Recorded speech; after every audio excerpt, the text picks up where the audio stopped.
Dr. Rashidah. Ya, Temenung apa tu? mencari background.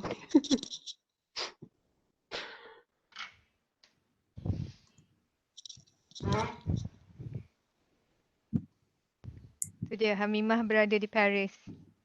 Edinburgh. Oh, Edinburgh. Gambar sendiri tu memang tu. Tak. Foto memang. Hasilan Google. Samurai Jepun sihat? Sihat, Alhamdulillah.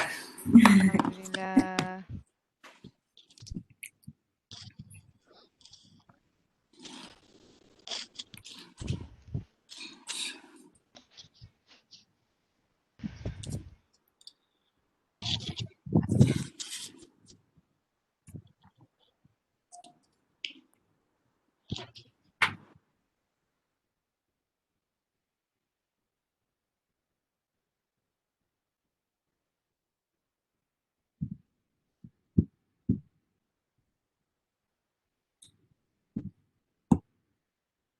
Okay, memandangkan dah 2:30 right now. So I think it's the best time for us to start our panel discussion this afternoon. So hopefully everyone has had their lunch. How about the speakers? Have you guys had your lunch? Yes. Thank you. Okay. Okay. Assalamualaikum and a very good to all. So greetings to the Honorable Deputy Rector of Academic Affairs of UiTM Cawangan Negeri Sembilan, Dr. Nulis Ahmad, Head of School of Biology, Dr. Ida Muriani Mat Yassin, the Program Director, Dr. Izzati Adila Azmir, and our distinguished speakers here, Dr. Muadz, Ahmad Mazian, Dr. Amirul Adli, Abdul Aziz, say hi. And Hello, Dr. everyone. Rashidah Iberahim, ibu-ibu dan bapa-bapa, and last but not least to all participants from UiTM, University Andalas, University Syiah Kuala, and University of Maritim Raja Ali Haji. So welcome back to our IVUS, and now we come to the most relaxing sections, which the speakers will bring you to their journey to a mountain. So this means the journey in pursuing their PhD. So first, let me introduce myself. My name is Hamimah Zainal Abidin. I'm from the Faculty of Applied Sciences, UiTM Cawangan Negeri Sembilan. So I'll be responsible for hosting this discussion today. So because of this global COVID-19, so we have to make this discussion virtually. And I never imagined that I have to host such an event in my own room instead of in the hall. So, but as what Dr. Nulis mentioned before, the show must go on. So come back to our title of discussion, Hyogo, Sheffield, Bangi, This Journey to a Mountain. So the name of the places here are referring to the place where our speakers obtained their PhD. So the mountain here is an analogy to the challenges that the PhD candidates have to face. So like a time, sometimes when you climb the mountain, there are times when you really want to give up and most want to give up and not climb anymore. So you feel so exhausted, but yet you have to go through all the obstacles in order for you to reach the mountain. So that fears you have around you bring the self-motivation down. So that's one quote saying that the best view comes from the hardest climb. So in this section, we can hear some stories from our speakers here that may inspire you, especially the undergraduates, to pursue master degree and doctorate degree in the future.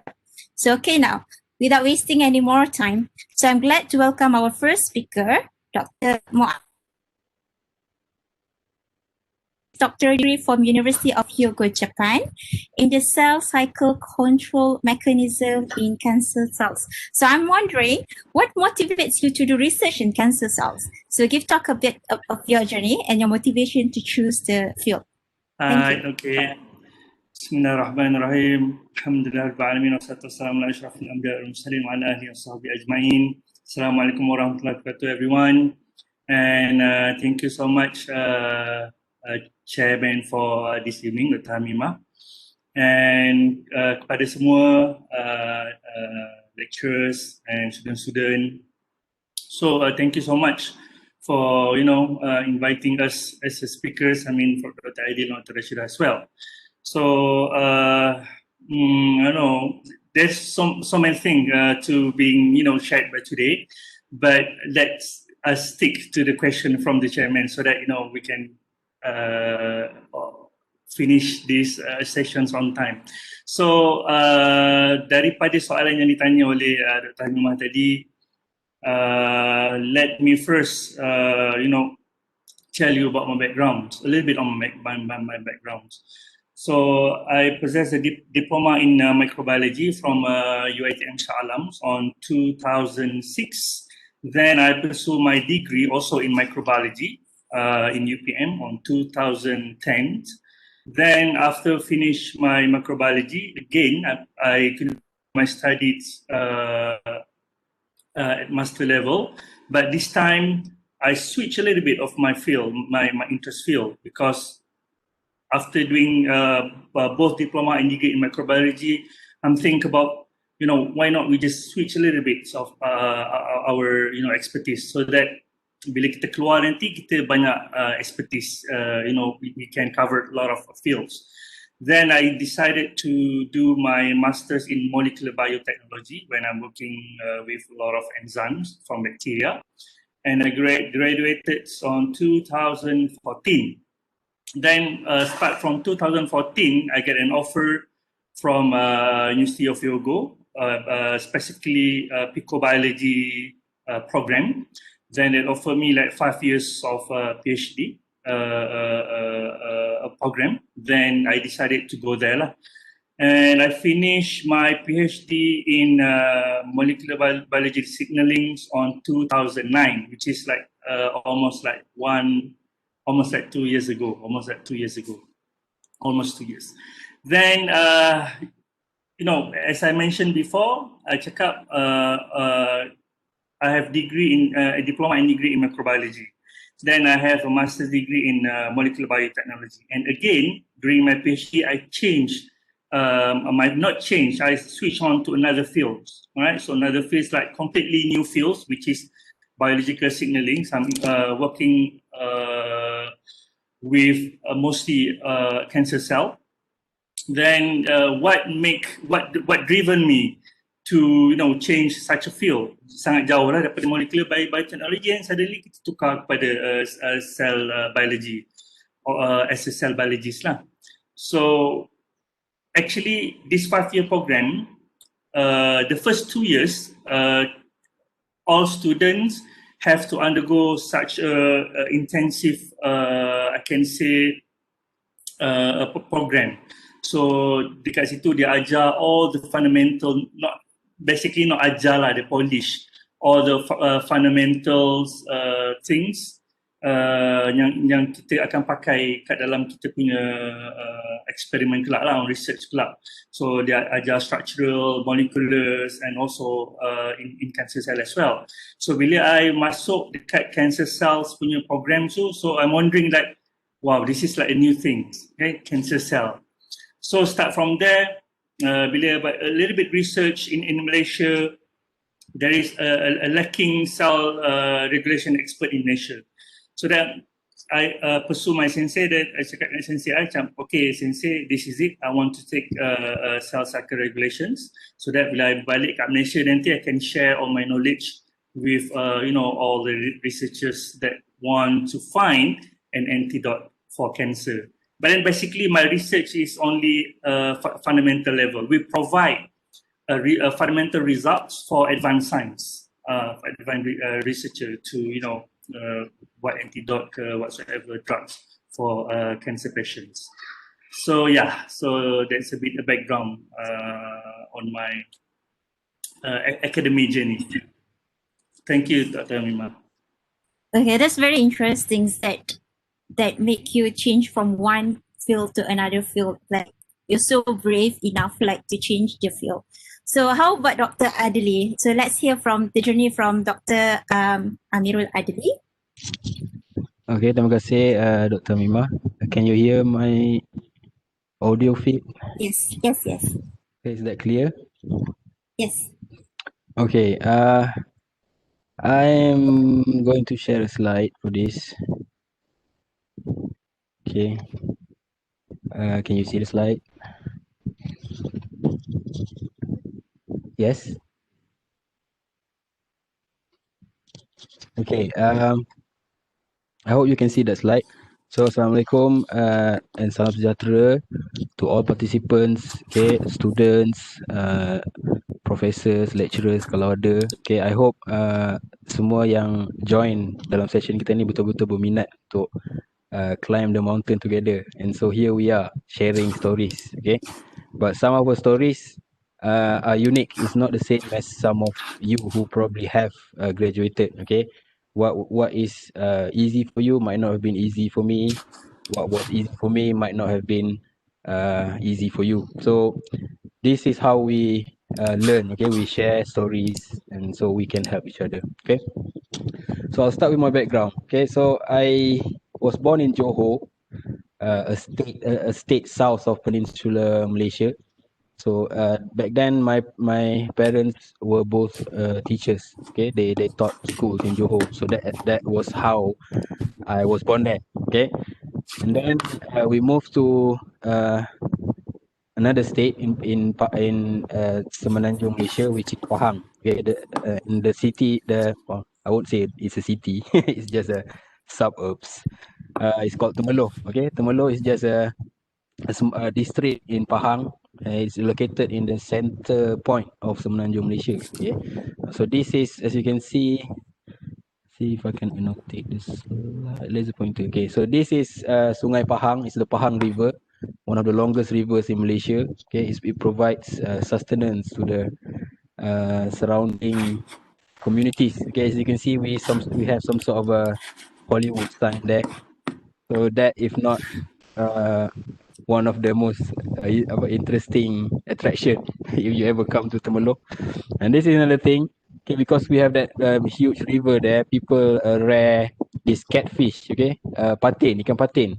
I don't know if teman-teman from Indonesia knows ikan patin ni is some sort of catfish, and we have this delicacy special in Temerloh, which is what we call asam tempoyak patin. Okay, tempoyak is the fermented durian.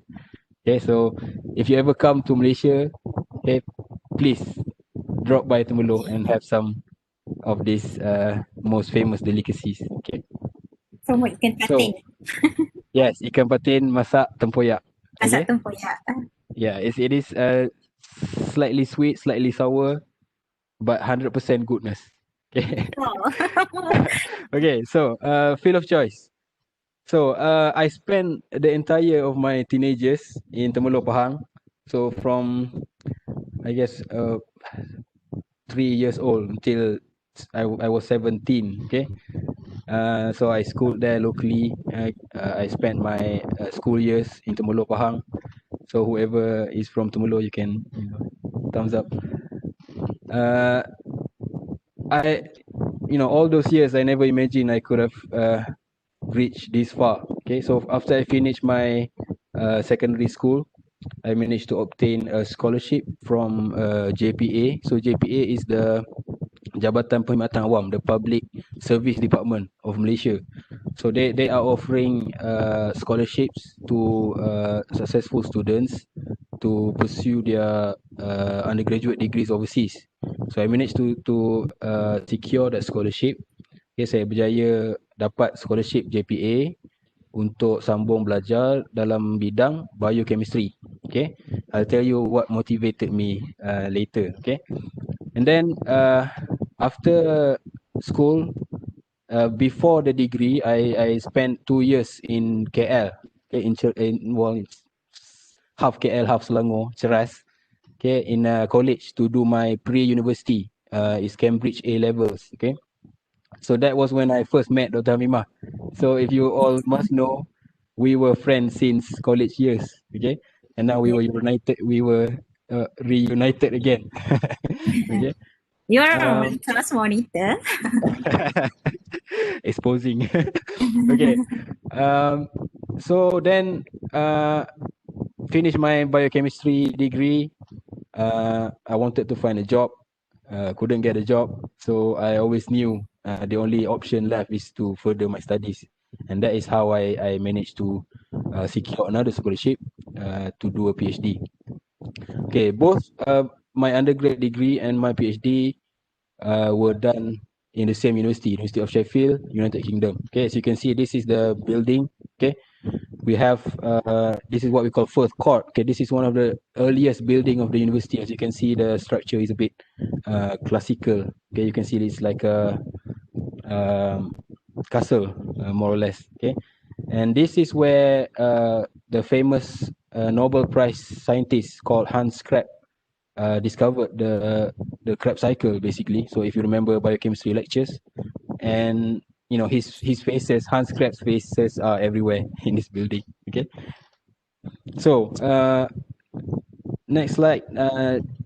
My PhD is in the field of structural biology. So what I did was studying protein structures at atomic levels. Okay, so that this is studying structures at the atomic levels, means something at the nanometer scale. Okay, something really small. Okay, not even light microscope can see. So you would use really expensive equipments like X-ray, X-ray crystallography machine, and also electron microscope to view these really small nanometer molecules. And then by studying all these structures, you can find out clues on how they function. Okay, so this is what we call the structure and function relationship. Okay, what motivated me to embark on this journey goes way back when I was a little kid. Okay, so I grew up with this disease called asthma. Okay, so it was really long ago. I remember using this thing is what we call inhaler for as long as I can remember. Okay, I don't even remember the first time I used it. Okay, and then growing up, I started to wonder what is this? I mean, why has it always been with me? Okay, and then I read the labels. I found this, GSK, one of the famous drug companies. And then I try to find out how it works. What is the substance that exists in this medicine that is helping me deal with asthma? Okay, asthma is a no joke. Okay, especially when you are young, it can you just can't breathe. Okay, so just a few dose of this, you're home free. Okay, so all this remarkable medicine has always fascinated me to explore more, and that has been the key reason that motivates me to learn more in the realms of drug discoveries, okay, and structural biology. Okay, thank you so much. I return back to Dr. Amimah. Wait, Adli, Dr. Yes. Adli. One question. Yes. When did you realize the GSK label on the box? Not soon. I knew it when Yeah. I was in university. The GSK company is the company that Yeah, that making is what drugs. has been puzzling me, Oh, okay. because I've been one with the inhaler for as long as I can remember. So it's like part of my body. I never really see the labels and all that. But when in the exploration years, when I starting to think about the future, or my Oh. future job or my ambition, that is when I started to wonder, and I saw those logos. But long story short, after degree, I tried to apply a job with GSK, GSK. but they didn't reply. So that was one of the funniest thing. So thank you so much. Okay, thank you, Dr. Adli. So come, let's hear the journey from our third speaker, Dr. Rashidah, with her journey in virology research at UiTM Bangi. So is there some reasons you favor virology more than bacteriology, parasitology, or other microbiology? I'm just wondering. So yeah, I pass the mic to you. Alright. Assalamualaikum warahmatullahi wabarakatuh to all the audience, and especially to the symposium committee that giving me opportunity to share my experience here. Okay, so I also would like to share some of my pictures.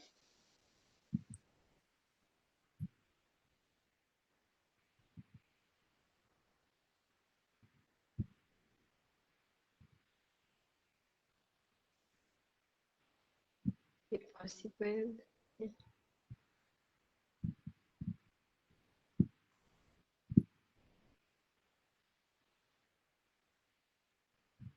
Okay, Can you see my presentation? I think it's still loading. Can you see my slide? Not yet. Okay. Now it's alright. Okay. Okay. All right. So while I'm share my background, so I want to show someone behind me. So who I am, I'm actually the youngest from 6 siblings. All my sisters and brothers are quite gap age from me, so they are all like my leader to choose which way in my life. So this is my parents. My mother is a housewife and my father is a army pension, and he is an ex-school bus driver. So I developed my passion in education because of their advices, not because of their career. So my mother always said that I have to study because we don't want to ask for help from other people. It's hard to ask money from other people. So education can give us like macam guarantee lah, can guarantee our life will be okay. So will be smooth. So on the right side is a picture of my husband and my 3 PhD children. So the first one is the proposal child. The It's second your first one, year. this guy, this small guy is a lab work child. The And the chapter last one, materials and methods. yes. And the last one is thesis writing. Oh, okay. So I submit my draft of thesis after confinement. Oh, So my life with these 3 child lah. So this is my family, big family. So how the passion is coming from my own family. So I look at my sister by sister, and I have one brother. So I think well, working after SPM is not my choice at all. So I want to race with them ataupun macam challenge myself to be one of the family that in the same level lah. I mean the same level, not the worst one, sebab I am the youngest, so I should be at the same level with my family. So my journey, I am a local Malaysian product. From matrix, I spent 3 years in USM Kubang Kerian. Here I did my degree in biomedic. So this one, why I choose this one is actually quite funny, because last time we have 8 choices for degree, and I leave it to my sister. One of my sister is a doctor, so she filled up the form. So the second last form, second last choice is biomedic. So I got this biomedic. So I try to fit with this program. Luckily, it suits me because I like to work alone, work with instrument instead of talking social with other committee. That is very difficult for me. So far so good. I'm not an excellent student there, but Alhamdulillah, finally I finished up with 3-pointer. That is the only pray for the whole semester, for the whole years, because it's hard for me to adapt with long distance, quite long distance lah, Kelantan with Seremban, adapt with the university life. So my pray dimakbulkan. So finally I got 3-pointer. And why I want to continue, because there is one time my friend asking the other friends, not with me, they asked to furthering study. Because of that time, my pointer is not 3-pointer, so they did not ask me to further study. So that is sparkle for me to decide that, okay, I will show to them that I will further my study after this degree. Okay, so next, because of biomedicine, so I just follow the route. So within this degree and master, I work in MSU. So because of being a tutor, a lecturer, I think knowledge is more important that time. So I choose to choose the course of mixed mode. Means that 1 year coursework and 6-month research in UiTM Kuala Lumpur. Okay, here I'm doing master in biomedicine, majoring infectious diseases. So this time I learn on bacteria, on fungus, but very little in virus. So from here, I think it's not enough for me to study because I'm not enough knowing this virus. So that's why I target to continue my PhD in virology. But at first, I've been rejected by a local virologist because he said not all people able to conquer this topic. But luckily, maybe the luck is mine. So I went to UiTM and there is my supervisor lah. So my supervisor said, okay, I can try my best in this virology research. Okay, so as I mentioned to you just now, why I choose biomedic. So this is the small lab that I spent my 4 years here.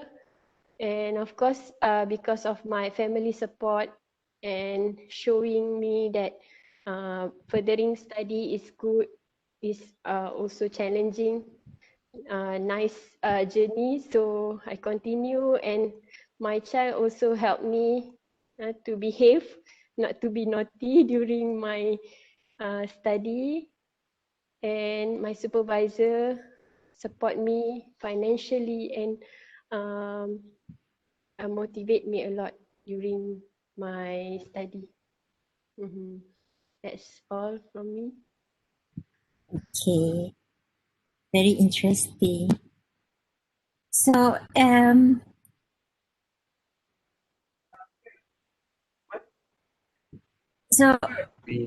habis so in completing PhD, nak habiskan PhD 3 or more years memang sangat susah, involves a lot of perseverance, ketabahan, kesabaran, endurance, resilience, all these things memang kena mix together in order nak sampai habis viva tu. So maybe Dr. Muadz boleh share that your most difficult obstacle, apa perkara yang macam paling mencabar sepanjang buat PhD, and how you overcome that obstacles. Maybe by sharing this, our future students yang nak buat research next time boleh ingat cerita ni and then boleh remember Dr. Muadz punya cerita. Okay. Thank you so much, Dr. Amimah. I know I want to share my slide as well, but I don't know why my share button cannot be clicked. So dia macam grey je kan. So apparently I tak boleh nak share few slides, some good pictures of mine masa I did my PhD in Japan. So maybe kalau after this, towards the ends of presentation, kalau ada masa lagi, then I will share it again with you guys. Okay, soalan Dr. Hamimah tadi, the biggest obstacles, during my PhD time. So since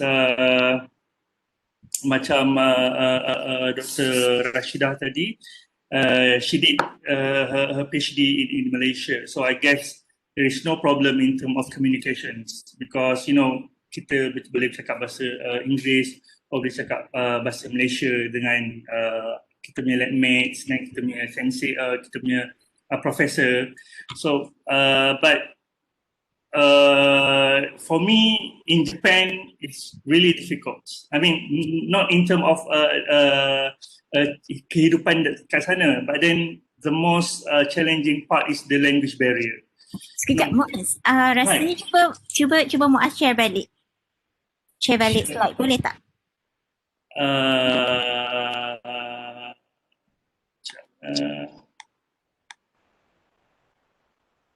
I'm not. Boleh. Yeah.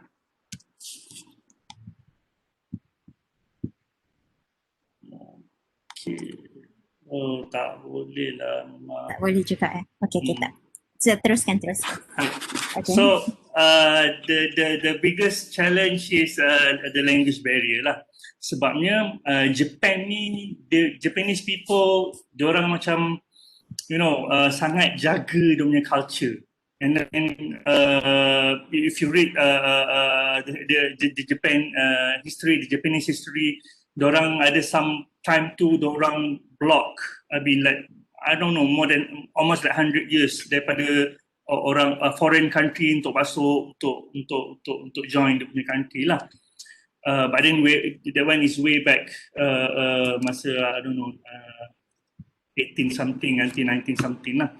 So bila dia buat macam tu, dia punya culture and then dia punya language is very majestic. So that diorang memang agungkan diorang punya language. So when I first time pergi kat sana on 2014, kita orang tak ada persediaan tau. So from Malaysia, during my batch ada 2 orang saja, me and Dr. Madega, currently di dekat IVUS. So kami berdua je yang pergi masa that time 2014 without zero basics of Japanese. So so like small words, kita tengok anime, tengok cerita Jepun tu adalah kan, macam konnichiwa, hai, ohayou gozaimasu, tu like normal things kita boleh bawa ke sana lah. But then untuk appropriately cakap bahasa Jepun, it's difficult for us masa mula pergi sana. And then start from 2014 until 2016, alright, 2016, where I bring my family all together because dah sampai satu part tu macam dah tak boleh nak handle lah kan, dah tak boleh nak handle. Then kita pun I decide to bring my family so that boleh bercakap bahasa Malaysia lah. Boleh bercakap bahasa Malaysia. So balik daripada lab boleh cakap bahasa Malaysia dengan orang. Dr. Muadz, saya minta maaf. Yes. Maaf mengganggu. Ada permintaan nak sangat tengok slide Dr. Muadz. Boleh tak bagi dekat saya through WhatsApp? I present for you. So, sekejap ya. Yes, send to me. Rugi ni tak tengok samurai Jepun ni kan. Yes, tengok dah gambar banyak. Tak banyak pun. Main tangkap muat je. It's okay. I help you.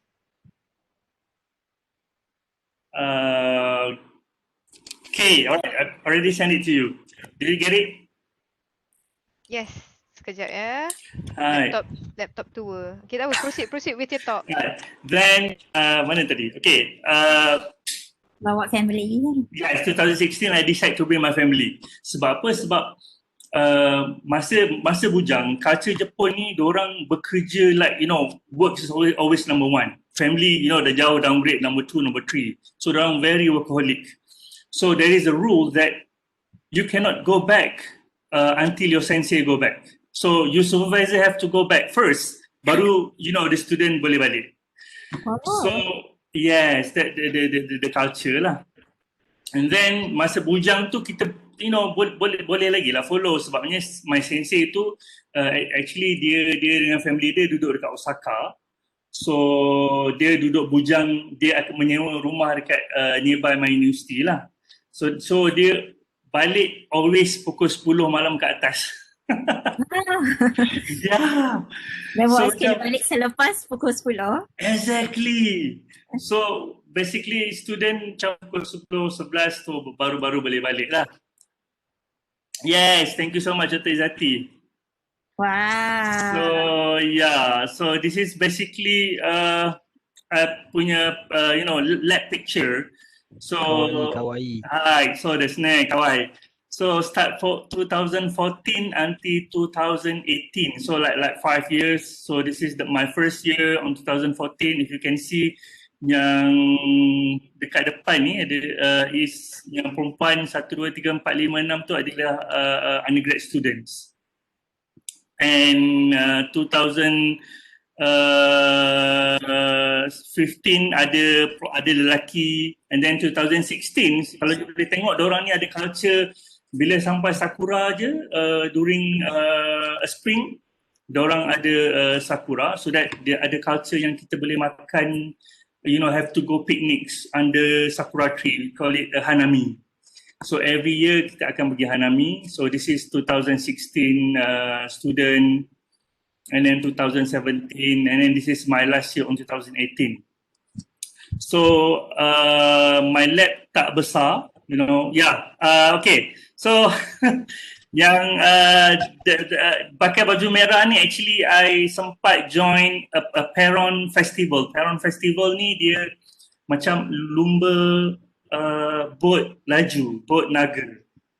Yeah, so yeah, my lab participate. Kita orang join dan lumba dengan Peron tu lah, like sort of like big boat.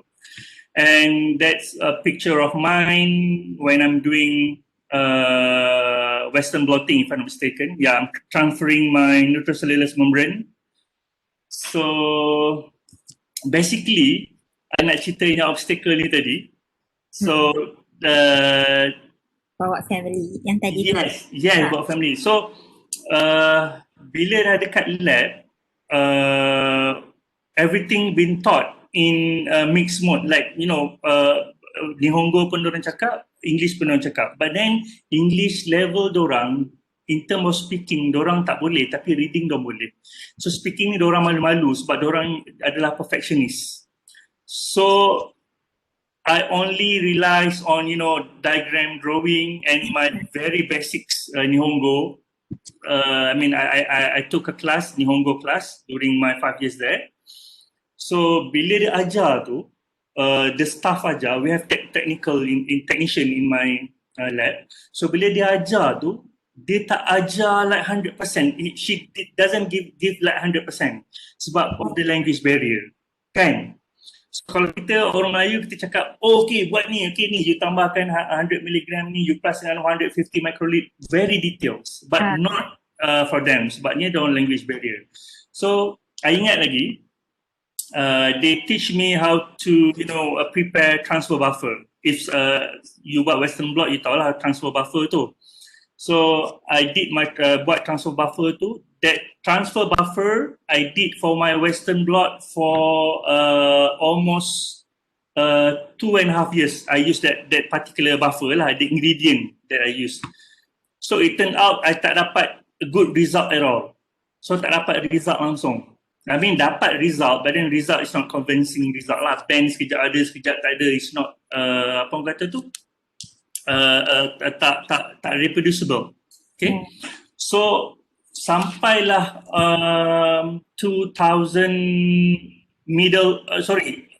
early 2018. Lagi 1 year I nak grad, I tak ada good results.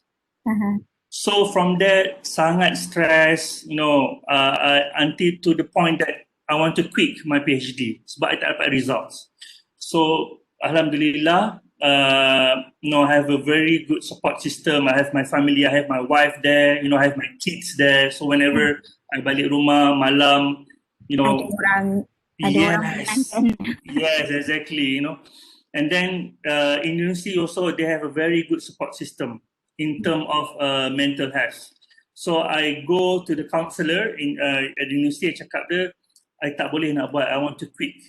I want to quit my PhD, I want to go back to Malaysia. Tak kisahlah apa-apa apa ni, nak jadi pun jadilah. That one is on 2018, on 1 year left. So the counselor decided that why not you take a holiday first, right? Tenang, but at the same time, they referred me to a psychiatrist doctor there because of my depression, my stressfulness, very high. So dia bagi cuti, actually my sensei and my counselor tu, dorang bincang-bincang, then they give me like 3 months of holiday, very sweet holiday lah. But then I cannot go back to Malaysia. I just, have my 3 months holiday, 3 months of holiday dekat rumah. Yes, yes, exactly. And to come back to your, then you come exactly. back to your research, right? Yes. So on these 3 months lah, I have a chance, nak pergi jalan-jalan, nak enjoy the winter. So after coming back, after 3 months of holiday, I masuk balik lab, then I start fresh. Okay, I start fresh. Then, before that, the one who recognized my mistake for the transfer buffer is my sensei actually. So they're curious. Dia kata, kenapa you buat? Tak jadi, yes. Lepas tu dia duduk, dia sit down beside me. Like the whole day, dia tengok apa yang I buat. Yeah, troubleshoot tu yang gambar. Yeah, tu yang gambar tadi yang I buat transfer tu kan. So dia yang ambil gambar tu. Dia kata, Muadz, your method, apa yang you buat is perfect, like 100%. There is no mistake at all. So dia pun macam wondering, apa masalah you sebenarnya? So dia duduk sebelah I and then dia tengok bottles, the bottles that we prepared, the buffer actually kita akan tampal all the ingredients, how to make it. So dia duduk sebelah and then dia tengok botol tu, so macam baru dia tahu, this one is wrong. So dia kata dia salah. So start from there, yes, kita ubah balik. Then Alhamdulillah, on August 2018, I remember during summer break, yes, I send my family, masa tu dah last year tu, my wife dengan anak-anak nak balik. So I send it to Malaysia lah untuk holiday like 1 month. So during 1 month tu lah I pulun. So buat kerja dekat lab like 24/7 there, and Alhamdulillah, by the end of 2018, we get a really good results. Okay. Yes. Yeah, really good results. See Dr. Muadz. Hi. Sharing section. So, kalau Dr. Muadz ada masalah teknikal dalam lab tu, how about Dr. Adli? You ada experience yang sama ke atau experience yang lain ke daripada Dr. Muadz waktu buat PhD? Right. Benda masalah teknikal tu memang common, so I don't have to talk about that in detail. It is common, it is everyday occurrence. Okay, setiap hari mesti ada benda yang salah. Lagi banyak benda yang tak jadi daripada yang jadi. Sebab tu dipanggil PhD, okay? Permanent head damage.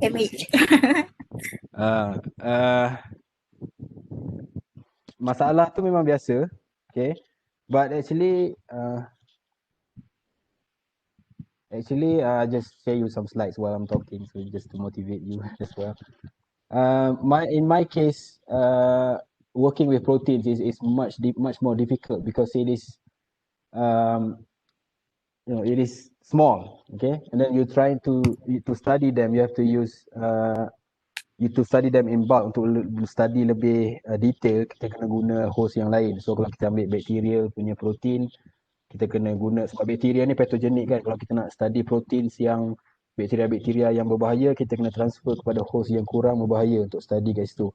And then the transfer of host, the expression system, semua benda tu is not easy. Okay, and then buat PhD ni is unique. Okay, what you do has never been done before. Apa yang kita buat ni semuanya di penghujung knowledge, penghujung pengetahuan manusia. Okay, that is what a PhD is. You are trying to push the boundary. Okay, so itulah yang kita kena novelty kan. Sebab when you are able to do PhD, when you do something new, nobody else has done it. Tak ada siapa lagi di tempat lain yang buat benda tu. and pushing boundaries is not easy. Okay. So yeah, I've much like Dr. Muadz, I've spent years trying to optimize things. Okay, bertahun-tahun nak cuba make sure this experiment works. Sampai at some point objektif kena tukar, tarik sikit, tolak sikit, tambah sikit. Lala thesis pun tertulis. Okay, macam tu lah. But that's a much a longer story that is shortened. Okay. But yeah, masalah technical problems that is synonym to PhD life. So you just have to be prepared to face untuk deal with that. And some of the ways to deal with that is to enjoy your life being there. So there is this work-life balance. Okay, play out in the snow, take photos. Okay, look at how happy I was then dapat main snow, ambil gambar. Okay, so that is one of the blessing lah. Okay, in doing your PhD, jangan terlalu fokus on the work. Okay, you must have a work-life balance. Okay, thank you. Back to Dr. Mima. So tadi Dr. Rashidah sebut ada lahir 3 anak PhD. So how do you actually macam cope dengan studies, dengan anak tahun pertama, anak kedua, ketiga? Macam satu benda yang sangat mencabar, even after PhD pun, career wise pun sangat-sangat mencabar untuk jadi seorang ibu dan juga untuk jadi seorang student atau jadi seorang pekerja, career woman. So maybe Dr. Rashidah ada some strategies ke yang boleh share dengan kami macam mana nak cope dengan work-life balance tadi tu? Okay, saya tak suggest lah orang follow anak proposal, anak network. Tapi kan itu adalah a life. Kan bila kata life and work balance tu, itu bahagian life. Bahagian work ataupun study ni should be separate from life. Untuk saya, kenapa saya proceed? Because my life have to go on. I love kids. So saya nak, sebab saya kahwin lambat sikit, so saya tak nak kerana nak habiskan PhD, saya lambat untuk achieve lah my life goal. So masa tahun anak yang pertama tu, okey lah seorang kan. Dia memang Allah pun bagi anak yang baik sekali, yang dengar kata, yang sangat senang. Okay, so dia lah teman saya untuk bila saya susah, saya stres. Memang semua orang akan do mistakes in the early phase kan. Early phase tu kita belajar untuk adapt, untuk buat lab work, untuk jadi, for me, I baru je kahwin before that, so nak adapt dengan marriage life, dengan nak jadi ibu. So my daughter tu teach me a lot. Tapi masa tu I think dia macam, dia the only friends that I have. Maksudnya every weekend bila I nak pergi lab, I tak ada not enough money to pay for special babysitter. So I bring her to my lab. Walaupun dia macam virology lab, I bring this, oh my god. So tapi after 1 year lah. Okay, so macam memang Tuhan tu pun akan bagi problem, bukanlah problem kan, challenge tu suit with time. First 2 years tu ada challenge in personal life yang huru-hara. Ingatkan saya seorang je pergi jumpa kaunselor, punya Dr. Muadz pun jumpa. Macam jumpa kaunselor juga. Jumpa kaunselor, naik turun hospital punya kaunselor dengan personal kaunselor. So turun naik court, macam-macam lah. Siapa yang rapat dengan saya tu tahulah horriblenya hidup masa tu. Tapi itu the first 2 years. Pastilah Tuhan akan makbulkan doa kita kan. So one time everything stop. Tapi adalah challenge yang kedua. So challenge yang kedua suit juga dengan time, which my lab instrument broke down for 6 months. Okay, pasal tu financial dah crucial dah sebab banyak kit molecular kit yang I buat PhD with scholarship tapi no grant. So masa tu kawan-kawan punya grant pun dah habis. So, masa tu terpaksa pinjam bank untuk continue lah. Tapi for me, walaupun apa pun jadi, saya belum pernah fikir untuk give up.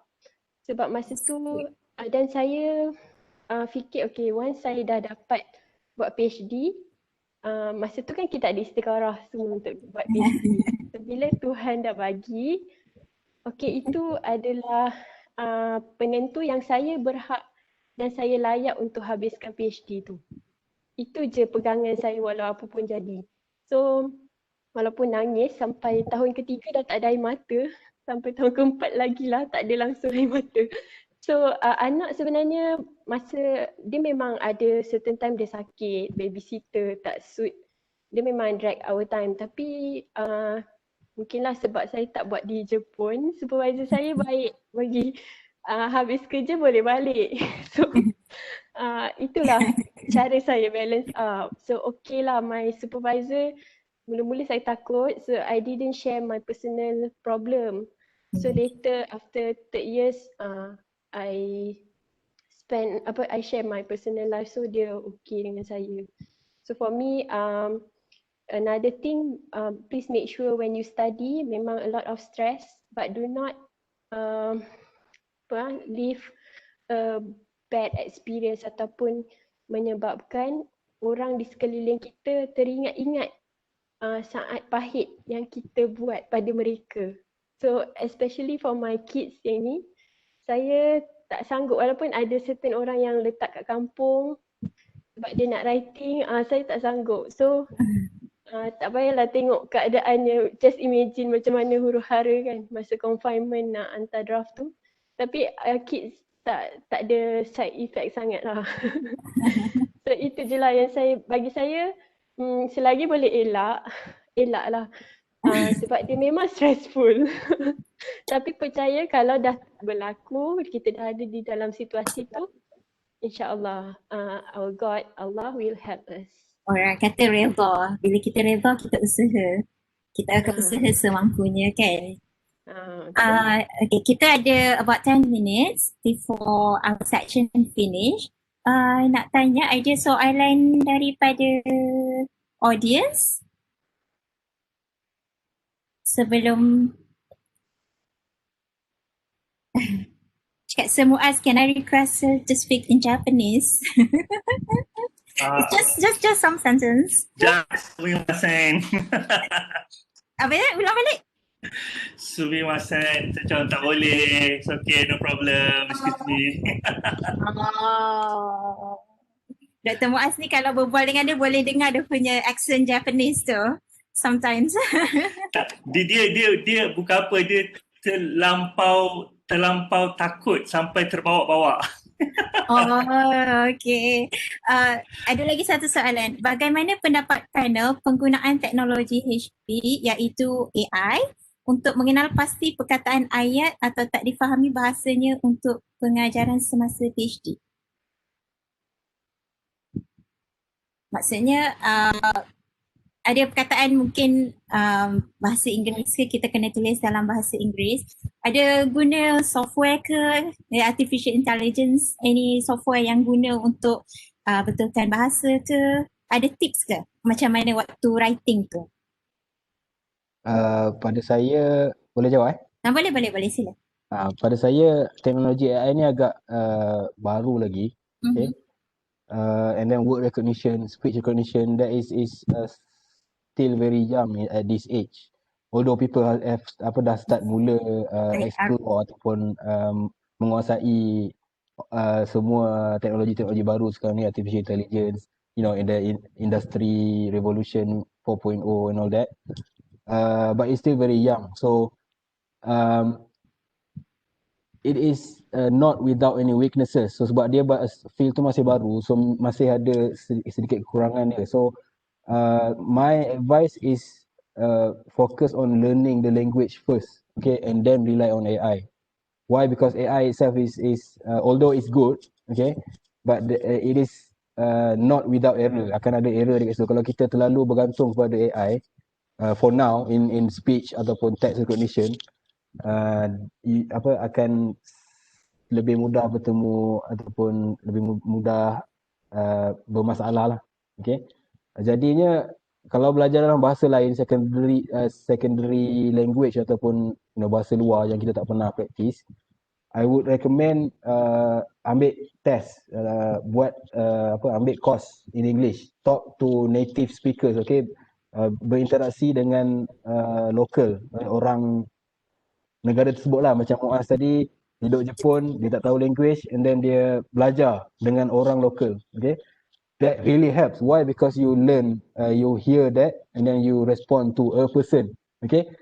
AI ni is more robotic, and then there is not much emotion into the speech, tak banyak emosi dalam dia punya tutur kata. So unfortunately emosi ni banyak sangat dia punya influence dia, pengaruh dia dalam language. So I recommend cari classes, cari cikgu yang luar, interact with ataupun interaksi dengan lebih ramai local ataupun native speaker. Okay, terima kasih. Ada soalan lagi? Okay, since our title ni Journey to a Mountain, pernah tak panel sesiapa yang pernah betul-betul panjat gunung, then how do you relate that? How do you relate experience climbing mountain tu dengan experience buat PhD? Ada persamaan tak? Dr. Rashidah ada tu, Dr. Rashidah. Dr. Rashidah? Nak share? Nak. Sebab kan bila tengah climbing PhD mountain tu teringat mountain yang pernah climb dulu-dulu lepas SPM. Masa tu pergi, lepas SPM kan macam lemah lagi kaki ni. Tapi I climb with my sister dengan team USM masa tu. So memang betul bila kita nak climbing the mountain, kita plan je nak pergi, terus ada ujian. I kena food poisoning, I muntah-muntah. Belum start lagi kan? Ya, belum naik kereta nak pergi situ lagi. So along the way kita rasa kita dah tak larat. Bila sampai kat kaki gunung kita dah rasa macam tak apalah, mungkin rendah je mountain ni. Tapi betul kita kena, masa kita climb kita kena ada orang support kita. I think kalau I seorang, I kat kaki gunung, I tak balik pun kat rumah sebab kaki gunung dengan rumah pun jauh. Tapi and then dia ada pace dia. Memang mountain ni ada pace yang kat kaki gunung tu kita relax lagi. Kita tengah fikir nak teruskan ke tak. Tapi kat tengah-tengah tu masa dia tengah peak tu kan, it's very challenging. I pernah my sister kata okay tidur sekejap 5 minit, I tidur tengah-tengah. Dan after 5 minutes dia sekejut, okay jalan lagi, tapi tiba-tiba bag ni jadi berat sangat. So macam banyak challenge kat tengah tu. Tapi bila kita sampai ke atas, kita dah tak ingat yang kita dah go through tadi, yang kita hampir tu rasa macam kita nak patah balik tu nak guling je ke bawah. Tapi kita dah tak ingat dah. Cumanya bila kita sampai ke atas tu, kita rasa thankful sebab kita nampak view yang orang lain, tak semua orang boleh nampak. Dia jadi sangat, view tu sangat bermakna, sangat nikmat, penuh nikmat sebab kan kita dah melepasi semua obstacles tu kan. Dan enough for us to appreciate it ourselves. Kita je yang boleh, enough lah kan, tak perlu nak kita nak bagi tahu, nak jerit. Kita dah sampai. Tolong. Kena juga panjat kan. Itulah kalau untuk saya, itu saya rasa kalau why not kan, kalau yang dah Dr. Muadz, Dr. Adli naik panjat lagi tinggi lagi ke gunung lepas ni, mungkin lagi senang sebab you dah climb PhD mountain. itu my part lah, my pandangan. Sebab sekali je cukup. Saya tanya soalan ni sebab dia sangat relate dengan saya. Sebab saya ada fear of height, gayat. So when I reach certain level tu memang macam takut tiba-tiba terus palpitations, all the negative aura semua datang, macam negative thoughts, like akan jatuh lah, akan tergelincir dan macam mana. It's all those things. So sama juga waktu buat PhD, macam all those negative thoughts memang boleh conquer you. That is how you conquer yourself lah. So we nearly come to the end. So Dr. Mima. Yes, saya. Dr. Mima, can I ask one last question maybe? Boleh. Okay. Untuk yang the last session ni, so untuk kita punya audience mostly adalah student FYP, which is they are going to end your degree soon. And then insyaAllah maybe ada yang akan sambung kerja, akan sambung dengan bekerja, ada yang juga akan sambung study. I think the panel, the organizing committee dah pilih 3 orang panel kita yang discussion petang ni yang saya rasa ada bidang-bidang tersendiri. Contoh Dr. Muadz, dia pergi sambung further study for postgrad student di negara yang tidak menggunakan bahasa Inggeris, which is he have to survive. And Dr. Rashidah, dia berada di Malaysia, dia mengambil keputusan untuk further study tapi di Malaysia. Dan juga Dr. Adli further study tapi di tempat yang dia masih lagi boleh communicate in English. So saya rasa ada tiga situasi yang berbeza lah untuk 3 orang kita punya panel hari ni. Just nak minta bagi sedikit feedback kepada pelajar. Maybe ada pelajar yang terfikir untuk nak further study, nak pergi overseas ke, nak pergi, sekarang semua minat K-pop, nak pergi Korea ke. Sementara Dr. Muadz nak pergi Jepun kan, macam nak further di UKM, USM, UPM sahaja ke. So maybe boleh bagi input sikit pada pelajar kita so that they have ideas, because lagi kita tak sampai, kita tak tahu. Dan kita ada nampak juga di mana ada yang student dia main ambil sahaja, bila dia dah jejak kaki masuk ke peringkat pasca siswazah ni, masters, and then dia macam dia sebenarnya salah lah aku buat macam ni, sepatutnya aku pergi buat macam ni, macam tu lah. Maybe boleh bagi sedikit pandangan macam in terms of pemilihan dia orang nak sambung belajar. Dan saya sokong yang Dr. Adli kata tu, ada setengah benda sekali je kita nak buat seumur hidup. Mungkin selain daripada kahwin adalah PhD. Sekali je seumur hidup. Dr. Adli tak tahu berapa kali. Okay, so itu je yang saya nak minta sedikit lah komen daripada 3 orang kita punya doktorat di Pusat Pengajian Malaysia ni untuk bagi sedikit input pada pasca siswazah kita. Student final year project kita. Terima kasih. Okay, saya mula dulu menjawab kepada Dr. Adli tadi. Sekali lagi saya cakap cukup sekali. Okay, untuk dua-dua soalan. Okay, let me just quickly share the slide again. Because I have prepared, saya dah sediakan sedikit info lah kalau nak student nak follow kan. So macam saya dulu lepas SPM dapat JPA, which is easier, it is widely advertised. Okay, ada iklan seluruh dekat TV, ada dekat surat khabar, ada, senang nak apply. But JPA has been slightly competitive now, susah sikit. Tapi MARA dia ada loan. Okay, loan ni is not a scholarship, so you dapat that loan, belajar overseas, and then you kena bayar balik the loan. Lebih kurang a few percentage, maybe 20% of the whole duit yang dia bagi. Okay. So these are the main ones, okay, but kita boleh find some more scholarships. Ada Chevening scholarship yang offers scholarship to the UK. That's everywhere. Yang penting kena cari, okay. Tanya, tak tahu tanya your universities, tanya your lecturers. That is the easiest way, okay, because we have more resources. Kita ada banyak resources yang kita boleh share. Kadang-kadang ada tapi student tak minta, so kita tak share lah, okay. So tanya your lecturers. Untuk secondly, you kena cari supervisor. Okay, find one of the easiest way is the website Find a PhD. Okay, cari Google Find a PhD or Find a Masters. There's a website that contains every projects on offer. Okay, ada supervisor sekali, dia kenalkan supervisor kat situ.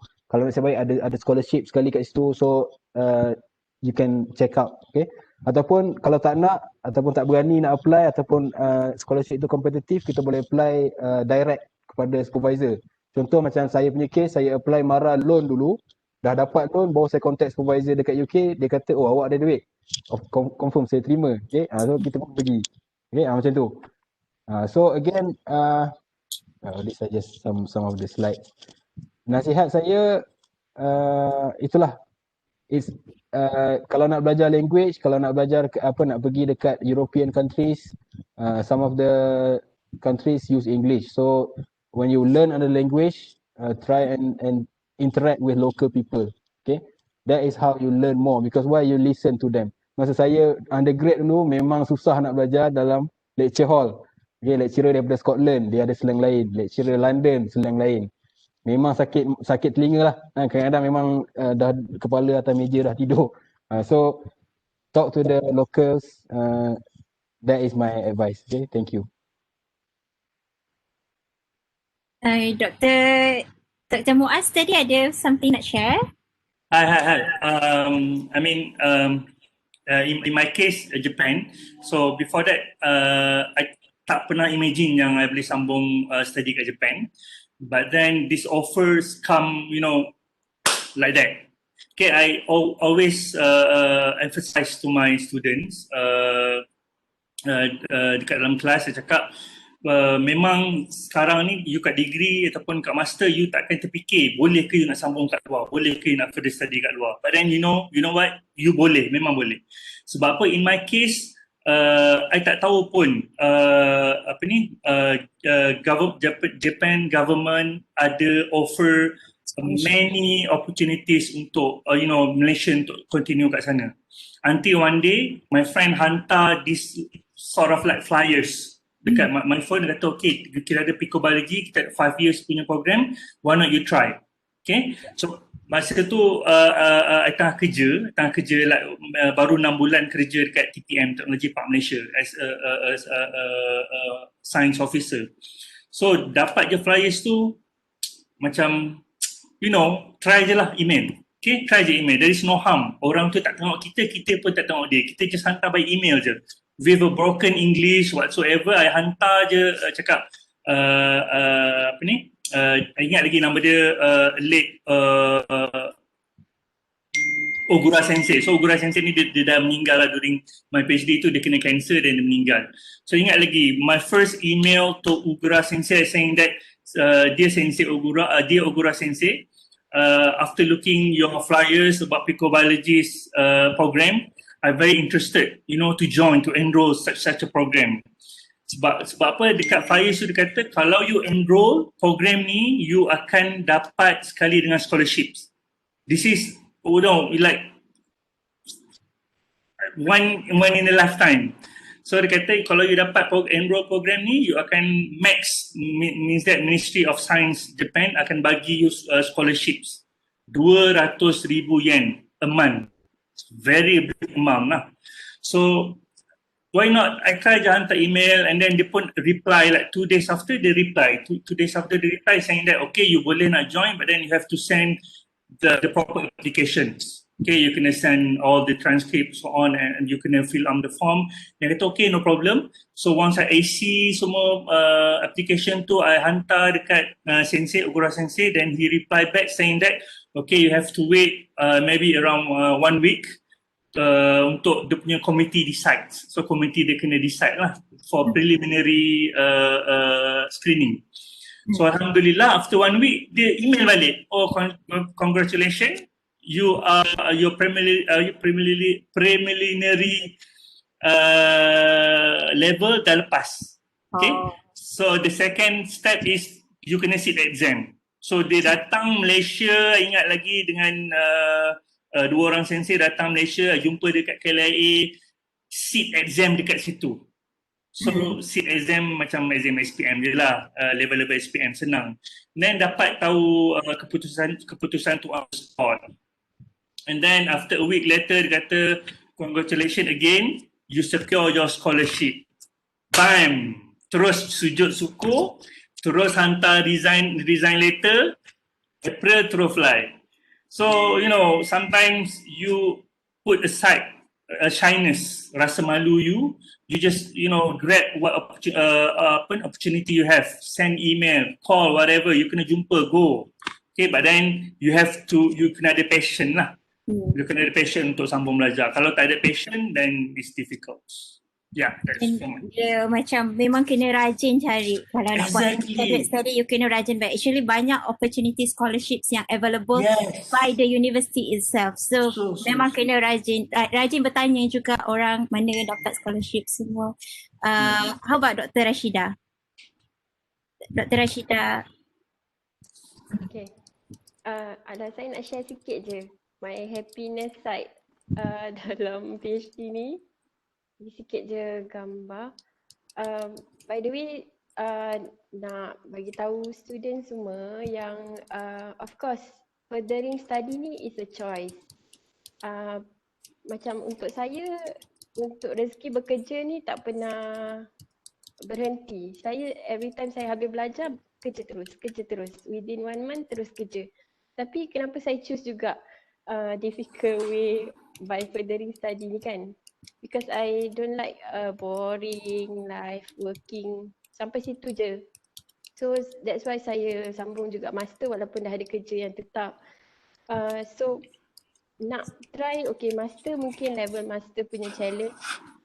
Tapi nanti PhD dia ada challenge, I think like triple kot daripada master. Masa tu kita agak matured lah untuk kita hadapi challenge tu. Tak ada ni. Tak dapat nak share.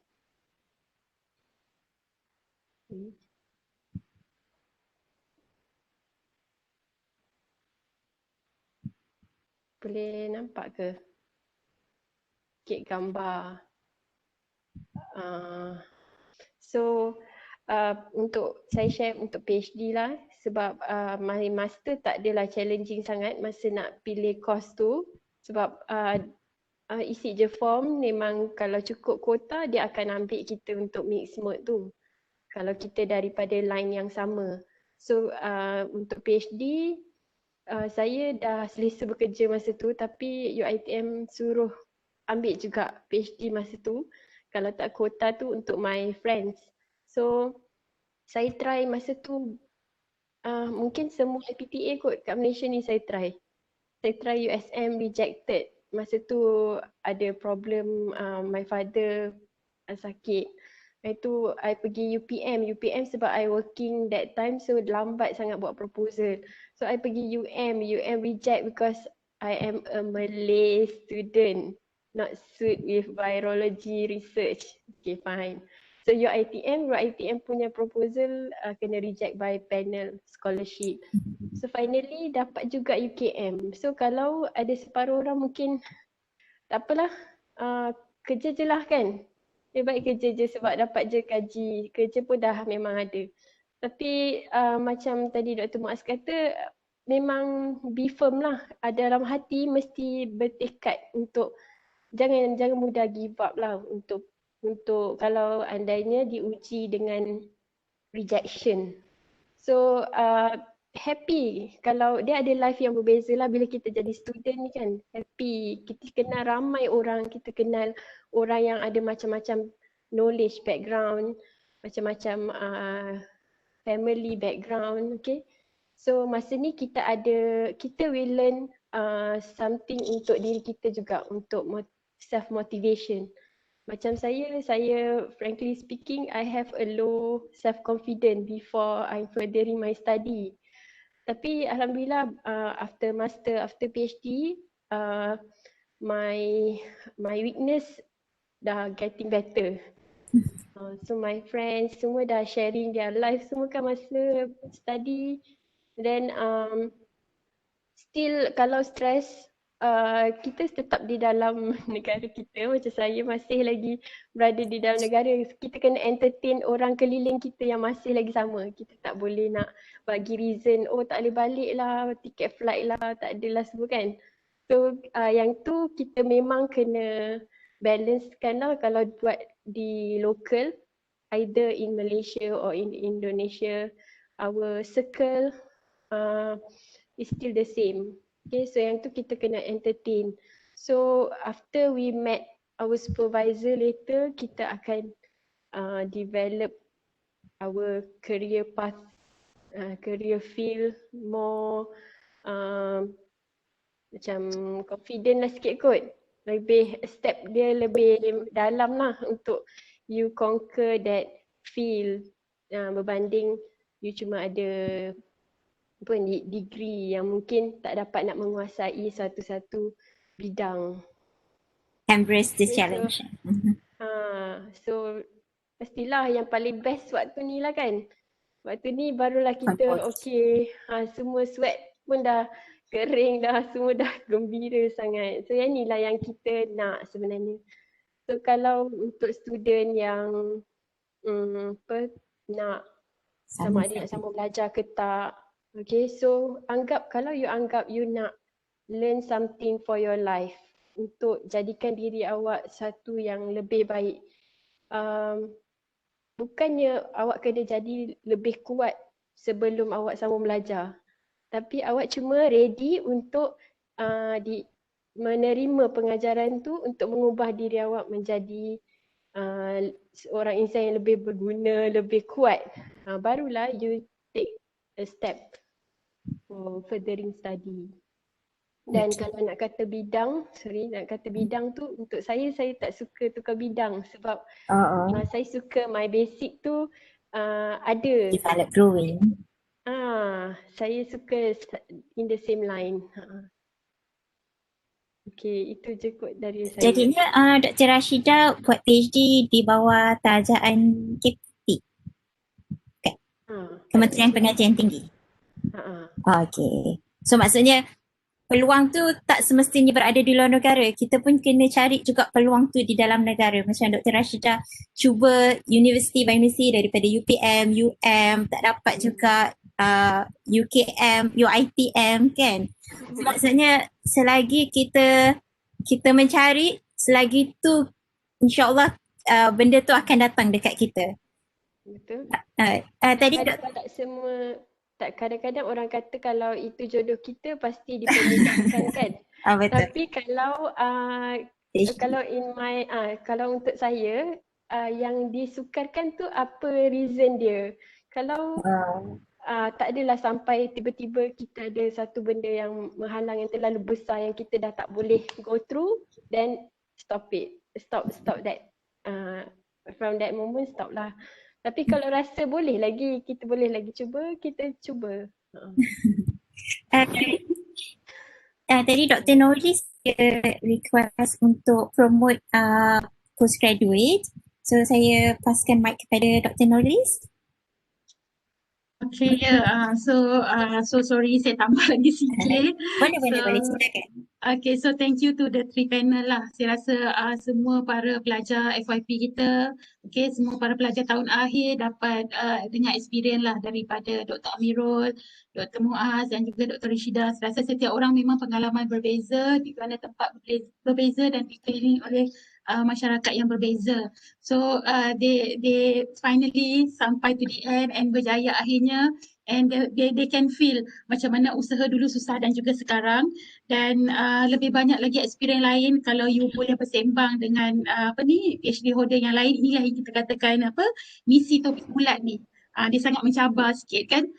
Jadi untuk UiTM kita ada program pasca siswazah sekarang yang didaftarkan di UiTM Cawangan Negeri Sembilan sendiri.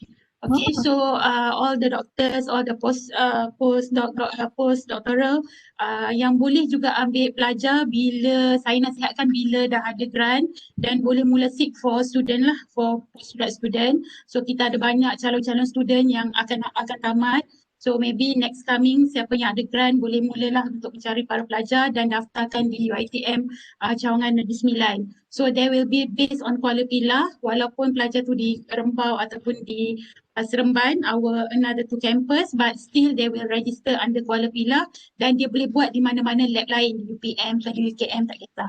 Cuma dia register under UiTM, so you will be the main supervisors. So I would like to wawarkanlah this information because now we have part 1 student, postgrad student master and also PhD.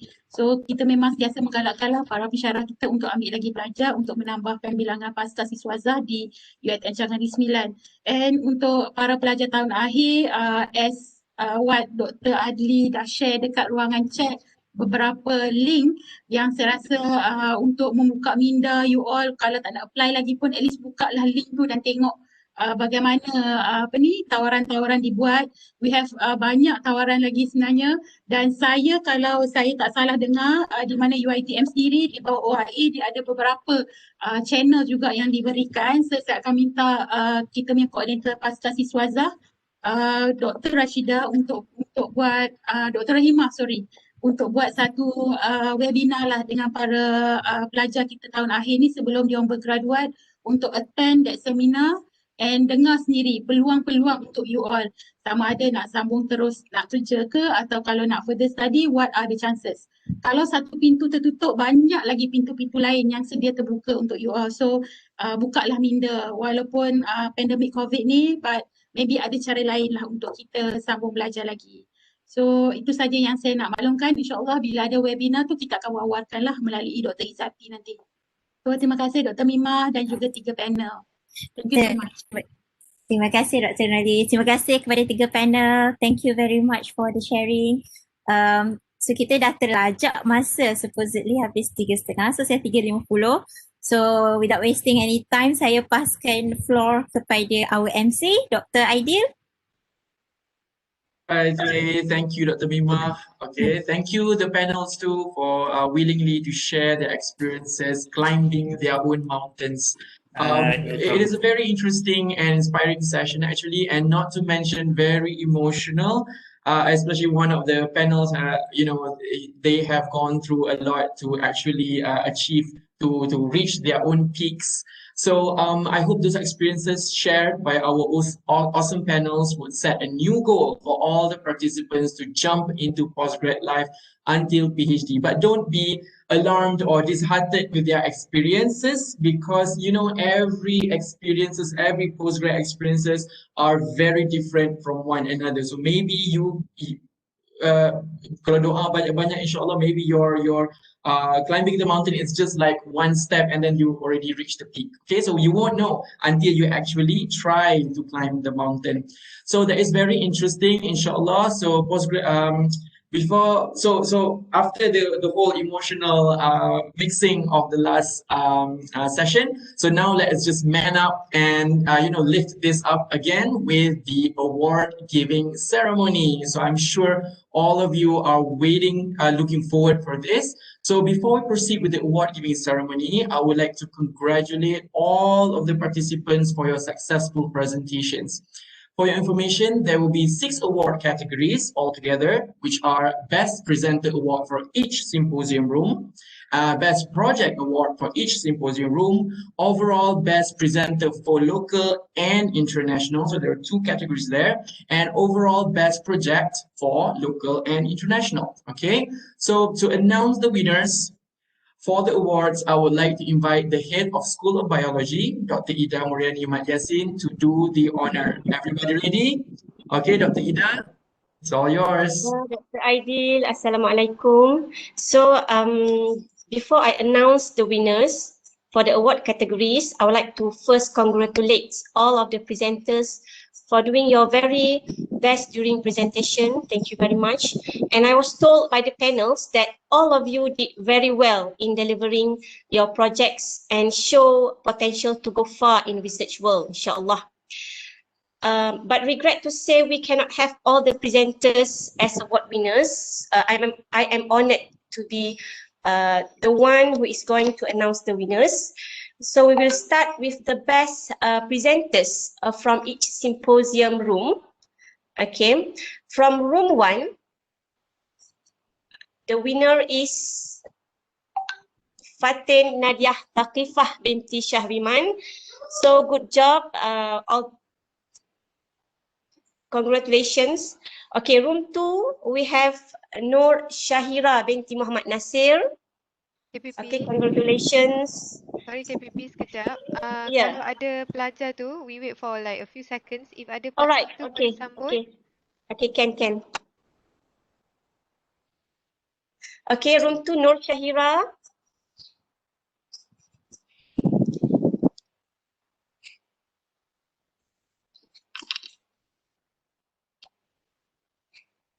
Kalau tak ada sahutan, kita teruskanlah KPP. Alright, okay. So if you hear, please say something, okay? And room number 3, we have the winner is Akilah binti Baharudin. Congratulations, Akilah. Thank you, Doctor. Okay, so we can hear Akilah's voice. Alright. Room number 4, the winner is Amira Nur Hazwani binti Abdul Khalid. Thank you. Congratulations. Award. Okay. Room 5, Nur Shamimiliana binti Shahabuddin.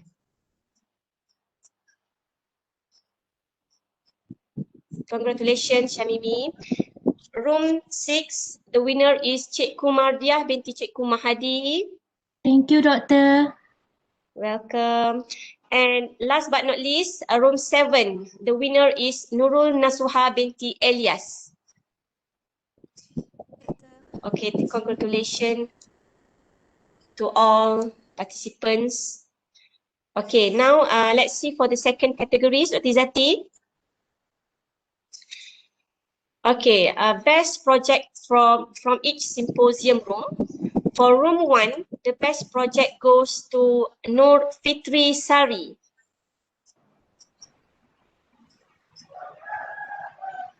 Thank you, Doctor. You're welcome, Nur Fitri. Okay, in room 2, we have the winner, Muhammad Amar bin Rosli. Congratulations.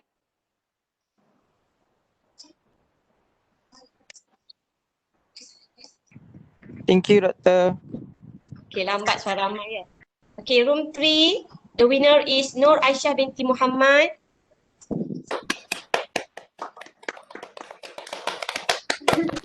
Thank you, Doctor. Welcome. Okay, room 4, the winner, the best project goes to Adinda Putri Wani. Okay, thank you. Let's. Okay, thank you. Room 5, Hari Prabowo. Thank you, Miss. Okay, very good. Room 6, the winner is Delima Eka Prativi.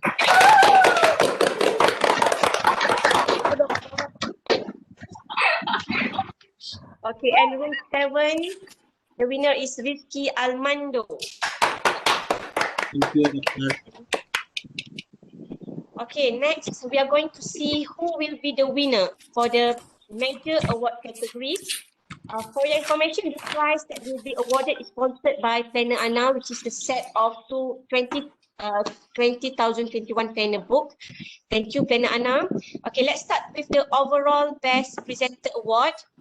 For local category, the overall best presenter award goes to Fateh Nadia Tafika binti Fatimah. Okay, congratulations, Fateh. Okay, and for international category, the overall best presenter award goes to Hari Prabowo.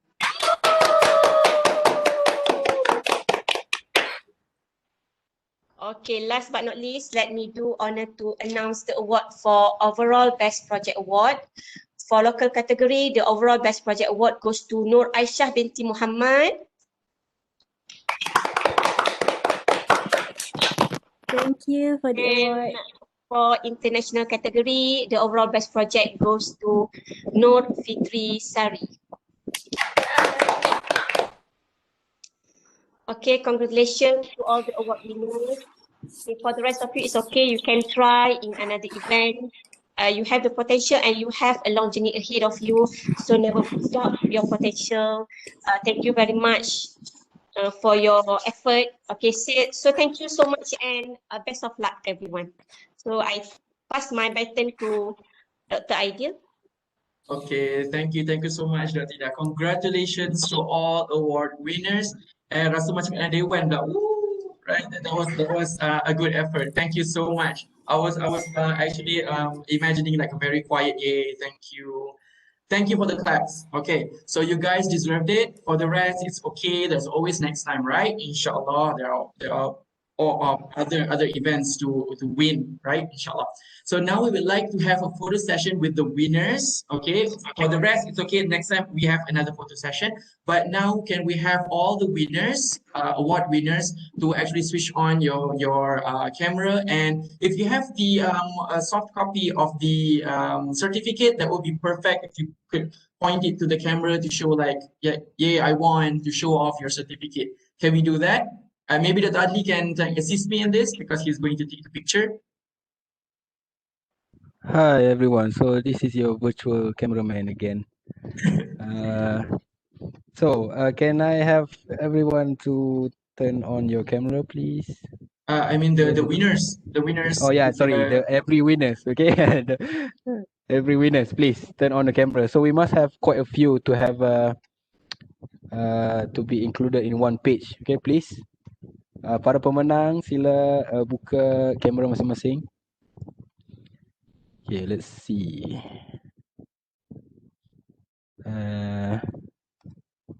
Walaupun saya bukan menang, I'll just turn on my camera feed KPP as well. dan Irad mungkin boleh turut serta. Can fit right? Can fit right? Apa Ideal? Adli? We can actually switch view. So kalau if there are more than 25, kalau lebih dari 25, kalau lebih ada video lagi, I can look at the next view. So all winners, please turn on your camera and show the award that you have been given. Okay. Apa tu landscape kan? Siapa? Please landscape your sijil. It's gonna be. Is that everyone? There are ramai lagi tadi. So there are 15 altogether. Yang lain-lain tu tak boleh buka kamera ke? Can I join? Of course you can, Dr. Izzati. Please, selaku pengarah program Dr. Izzati. So this is her face, everyone. Okay?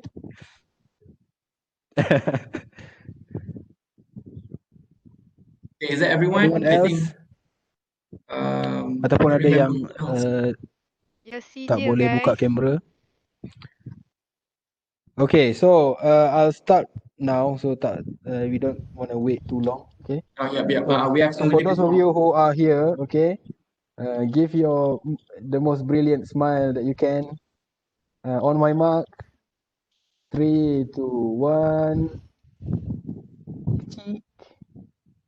Congratulations. Okay. So that is, let me see. Okay. That's one photo. Anybody else? Ada yang baru buka kamera ke? Ada? Tak ada? No, it's the same faces. Okay, same faces. Alright, so. Why don't everybody pula? Yeah, why Okay. not? So let's all come together. Okay. Yang ada award boleh show, yang tak ada award, we can do. Boleh thumbs up. Pun boleh. The IV again. SB tak ada join ke? Boleh. Anybody. Para supervisor, para panel, evaluators, please. Okay, everyone. Semua, everyone. Turn on your camera. Peserta, semua yang ada. Yeah. Best presenter tu my student Cik. Oh, shit. A proud supervisor. Madam Shazli. Proud supervisor. Proud supervisor. Nampak tak muka dia? So we have quite a few now. Brilliant. Okay, ready. Supervisor tak nampak muka tu. Best presenter supervisor tak nampak muka. Supervisor mana? Oh, sedang buka. Sekejap. Tunggu supervisor buka kamera. Let's do the IV gesture now. Okay. Later do it again, okay? No, later, I don't know. Hey, closing. Is this good? Tangan, your right hand is I, your left hand is V. Okay, ready? Okay, kalau tak nampak tak payahlah. Nampak tak kita? Tak apa I think low bandwidth sebab tu dia kata not currently shown. Tumpang Zaini punya Syaz. Sebelah-sebelah tu je. Okay. Alright, so ready everyone? So first page. In 3, 2, 1, smile. Okay, that is picture number 1. So you just smile because we don't know which page we are on. So just smile, keep on smiling. Keep on smiling. Keep on smiling. Okay. It's okay, no harm. Now I'm on to second page. Okay, keep on smiling. Comel. Okay. In 3, 2, 1, smile.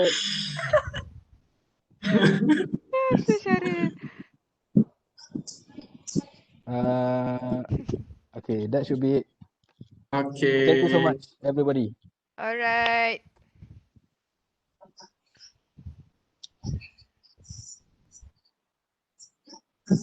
Adil tak dengar, Adil. Sorry. Okay, so with the award winners announced, this marks the end of IVUS 2021. But before we part, I would like to once again invite the Head of School of Biology, Dr. Ida Muriani, to deliver some closing speech before we part. Okay, thank you, Dr. Mama Adil. Very short ucapan ya. Bismillahirrahmanirrahim. Alhamdulillah. I want to say thank you to those of you that have been with us since morning until now. First of all, I would like to express my sincere appreciation to all of you, especially IVUS 1.0 Organizing Committee, Dr. Izzati Adila Azmir and team who generously helped us make this event come together to become a success. Thank you very much. Honestly, we couldn't have done it without all of you. Okay, and also we are so excited to have guests and participants from Indonesia. Terima kasih Dr. Aronal Arif Putra, Ibu Sandra Afriani, Dr. Yeli Octavia Sari. Harapannya agar kita dapat bekerjasama lagi ya di lain masa insya-Allah. And last but not least, I hope that today inspires ideas and discussions among us. Besar harapan saya agar dapat ketemu lagi dengan jiran serumpun kita. Semoga baik-baik aja dan dilindungi dari wabak pandemik COVID-19. That's all. Until we meet again, thank you very much. Take care and stay safe, everyone. That's all. Thank you.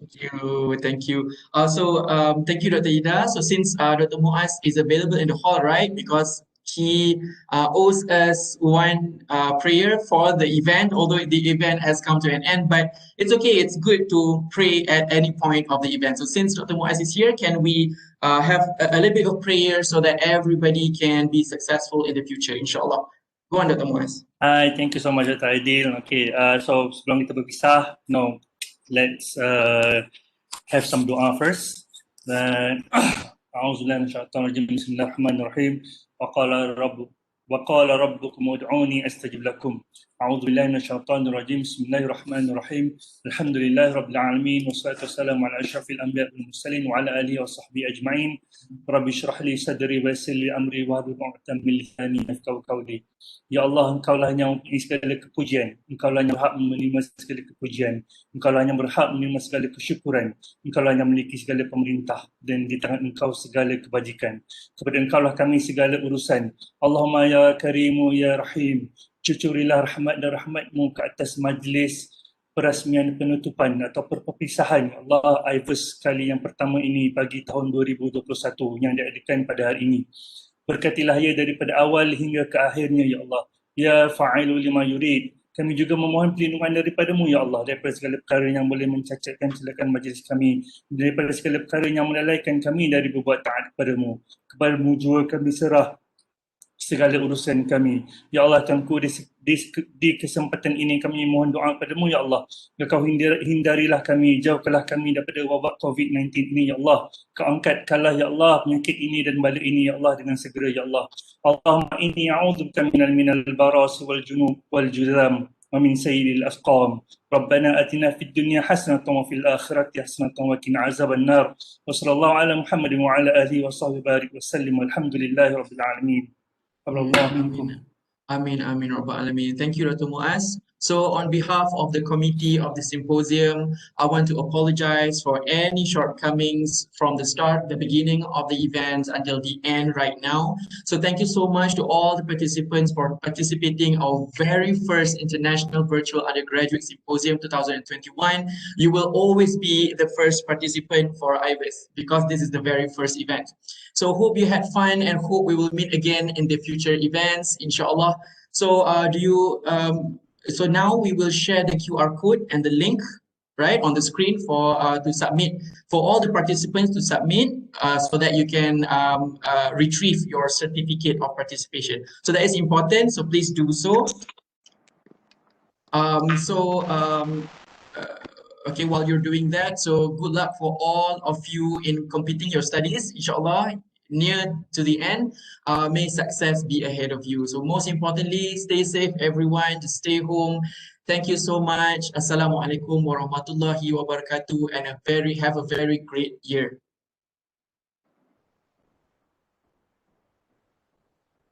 Yeah, thank you everyone, but let's continue our session until 4:30. So we're going to open this QR code until 4:30. So while waiting for 4:30 in the evening, if any of you would like to say anything, would like to send any dedication, or would like to give some feedback on today, we open the platform to any of you. Dr. Izzati, maybe kita boleh jemput pelajar-pelajar yang memenangi untuk beri sepatah dua kata. Yeah, that's a good Yeah, idea. maybe you can call their names. Boleh. Maybe we Yeah. can start from with room 1. If Yeah, I'm not yeah. mistaken, Nur Fitri Sari on the best. Let me see. Sorry, Fatin Nadia Takifa as the best presenter. Please limit your speech to 1 minute or 1.5 or 2 minutes. Fatin Nadia Takifa. Assalamualaikum. Waalaikumsalam. Waalaikumsalam.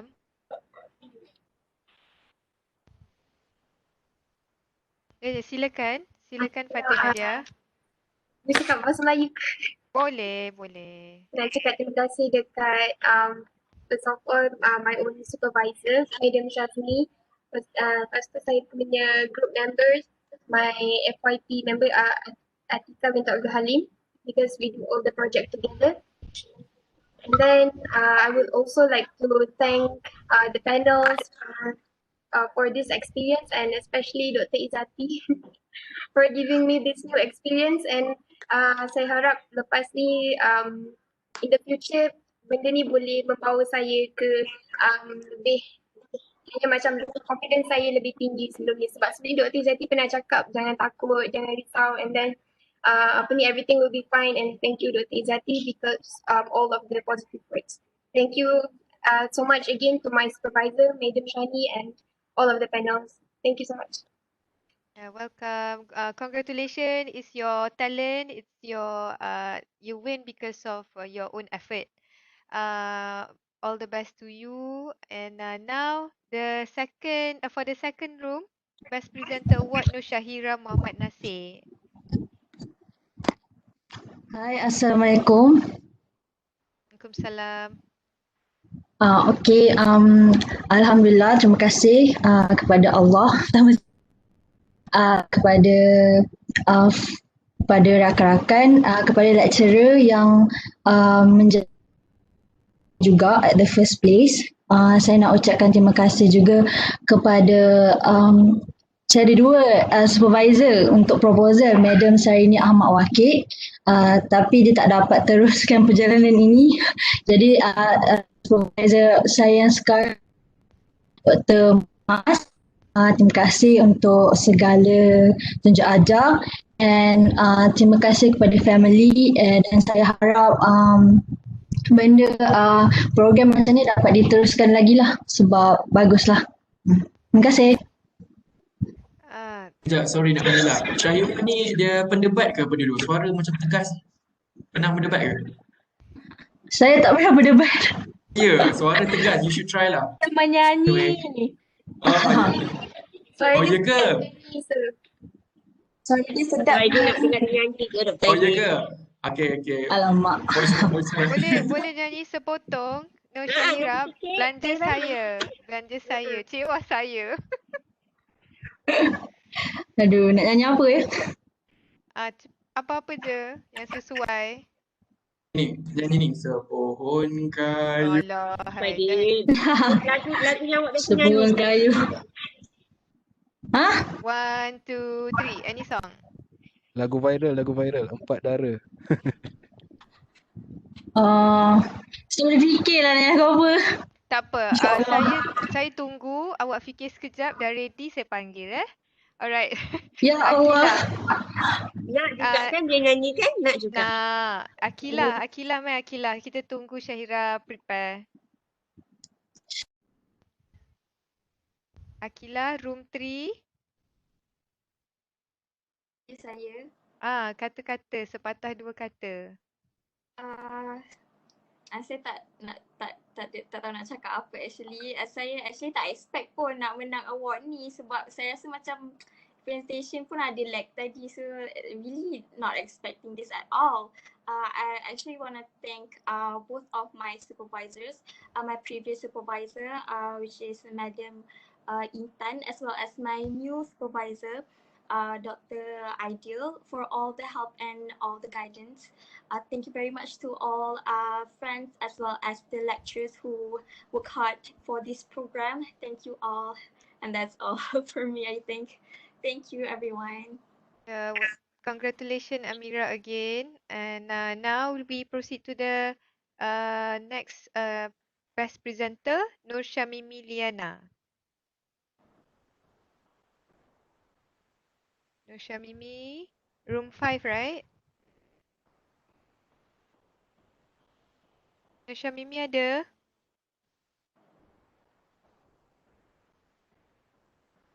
Okay, kalau dia tak ada, kita proceed kepada Cikgu Mardiah.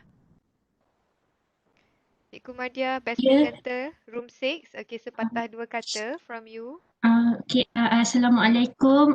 First of all, saya nak terima kasih kepada supervisor saya, Sir Ahmad Zaimi yang banyak bagi tunjuk ajar sebabkan dia saya boleh sebabkan di ajaran dia saya boleh menang ni, and saya pun tak expect seperti Akilah cakap tadi tu, saya tak expect saya boleh menang, and saya rasa saya nak cakap terima kasih juga kepada Dr. Izzati as penyelaras FYP and semua lecturer yang terlibat nak buat IVUS ni, and terima kasih juga rakan-rakan sekelas saya B1 dan B2 yang banyak bagi support kat saya.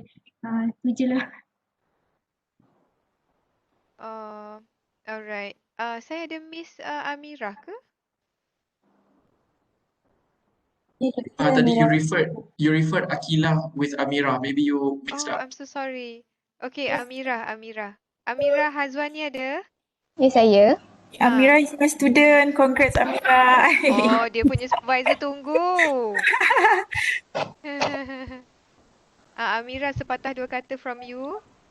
Terima kasih buat SB saya, Madam Iwana. Partner untuk FYP, Ahmad.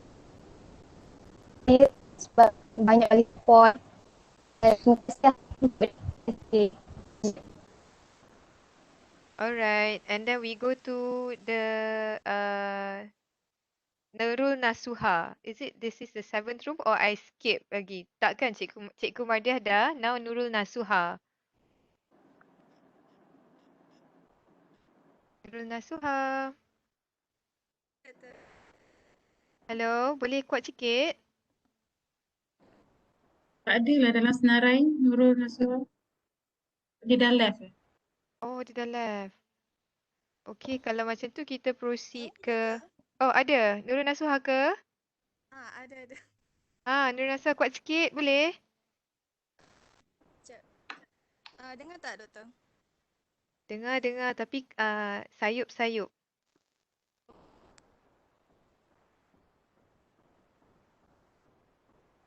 Saya cakap je, Doktor? Boleh. Saya nak ucapkan terima kasih kepada SB saya, Madam Siti Nur Syazwani dengan partner saya, Imam Aziz, sebab banyak tolong dalam projek ni. Dan thank you kepada semua panel dan lecturer yang banyak bantu dalam ini. Alright, congratulations again. Now let's go to the Best Project Award. From room 1 is Nufitri Sari. Sari, are you there?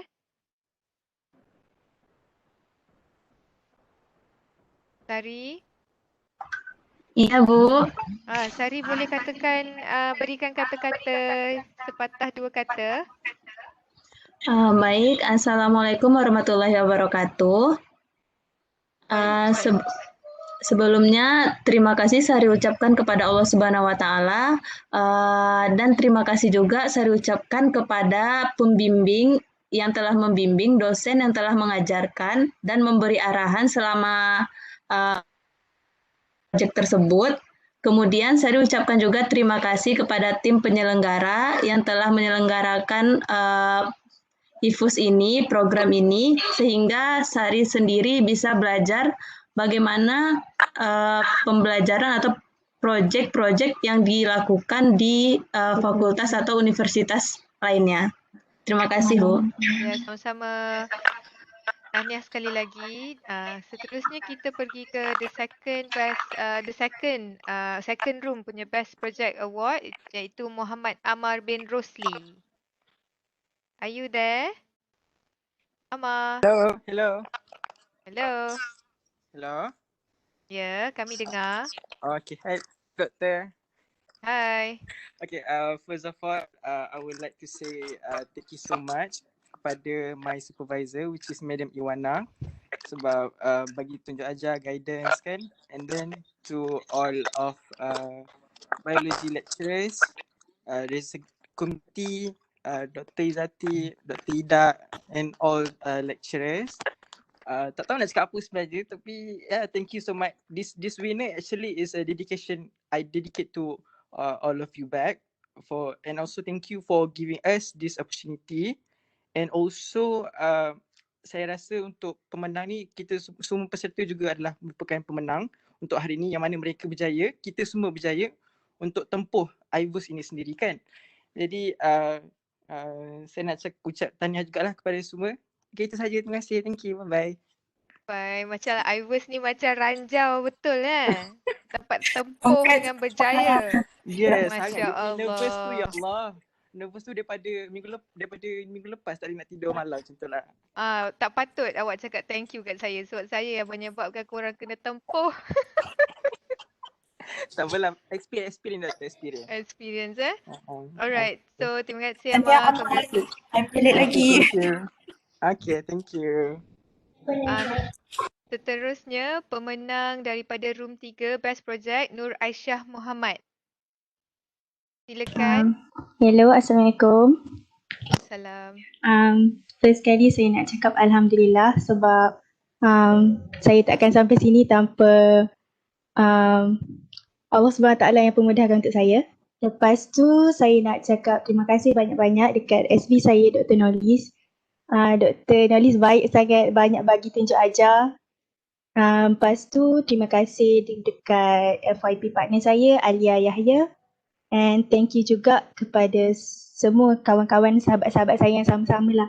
And thank you juga kepada Dr. Izati and the team yang make this IVUS happen. This is such a great opportunity and experience for all of us. So thank you. That's all from me. Okay, congratulations again Aisyah. Kita teruskan dengan speech daripada pemenang room keempat Best Project Award Adinda Putri Vanina Fauzi. Ada Adinda? Adinda masih di sana?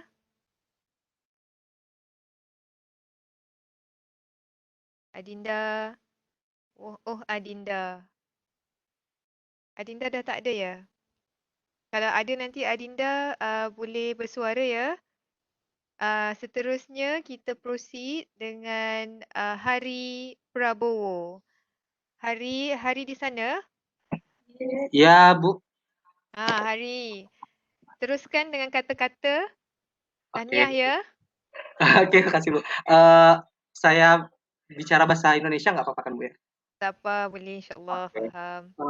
Baik, Assalamualaikum warahmatullahi wabarakatuh. Terima kasih banyak dan syukur alhamdulillah saya ucapkan kepada Allah Subhanahu wa taala, dan terima kasih juga kepada Bapak Dr. Afrizal yang berhalangan hadir ke dalam Webex ini karena ada perkuliahan. Dan terima kasih juga kepada penyelenggara IVUS 2021. Dan terima kasih juga kepada teman-teman dari room 5 yang saling berbagi experience selama simposium tadi. Terima kasih banyak. Ya, tahniah sekali lagi. Ya, Bu. InsyaAllah ada rezeki kita bertemu ya. Boleh mungkin datang ke UiTM Negeri Sembilan satu hari nanti insyaAllah. Amin. Alright, seterusnya kita teruskan kepada Best Project Award Room 6, Delima Ika Pratiwi. Delima ada di sana? Ada Bu. Silakan Delima. Tahniah ya Delima. Ya Bu. Baik, pertama-tama Delima ingin mengucap syukur kepada Allah Subhanahu wa taala sehingga kesempatan Delima sehingga dapat mengikuti proyek IVUS 1.0 ini. Kemudian terima kasih kepada tim IVUS dan juga kepada Bapak Ronald yang telah memberikan kesempatan dan mempercayakan ini kepada Delima. Kemudian terima kasih kepada partisipan di room 6 yang telah berbagi pengetahuan. Dan terima kasih juga kepada semua kawan-kawan Delima. Sekian, Bu. Ya, terima kasih Delima. Tahniah sekali lagi. Semoga mempunyai pengalaman yang indah ya di IVUS ini. Nanti insyaAllah kalau ada IVUS 2.0, mungkin kalau ada kajian lagi, boleh sertai lagi insyaAllah. So kita teruskan dengan the Best Project Award dari room 7, Rizky Almando. Ya, Bu. Ya, silakan Rizky. Alhamdulillah. Assalamualaikum warahmatullahi wabarakatuh. Waalaikumsalam. Alhamdulillahirrahmanirrahim. Bersyukur kepada Allah Subhanahu wa Ta'ala. First of all, thank you so much for this opportunity and this experience. Dan terima kasih juga kepada pembimbing saya yang belum berkesempatan hadir di panel ini karena telah membimbing saya selama penelitian, dan saya juga mengucapkan terima kasih kepada penyelenggara dari program IVUS dan semua panel yang terlibat. Mungkin sekian, terima kasih. Ya, tahniah sekali lagi Rizky. Sekarang mari kita dengar kata-kata dari 4 the best overall presenter dan juga project. Yang pertama, best presenter terbaik overall.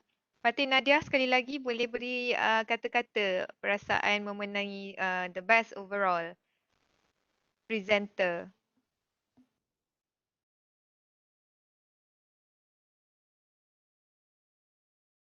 Fatih Nadia ada lagi ke? Kita dah pergi buat selfie dengan gambar Lah, dia messenger. tengah sujud syukur lah. Masya Allah. Modern sangat kan pemikiranku. Kalau macam tu, Hari ada nak cakap lagi tak? Apa perasaan dapat the best overall presenter, Hari? Mungkin sedikit Hari mau tambahkan, Bu. Ya, sila. Dari Hari, mungkin dengan IVUS ini banyak pengalaman atau experience yang bisa Hari dapatkan, dan Hari sangat merekomendasikan IVUS ini kepada junior-junior Hari ke depannya agar bisa selalu ikut ke dalam IVUS ini karena sangat banyak manfaatnya dari seminar keynote speaker-nya, dan yang tadi juga sangat bermanfaat lah untuk Hari pribadi. Untuk satu kata terakhir dari Hari, untuk teman-teman Indonesia, we did it.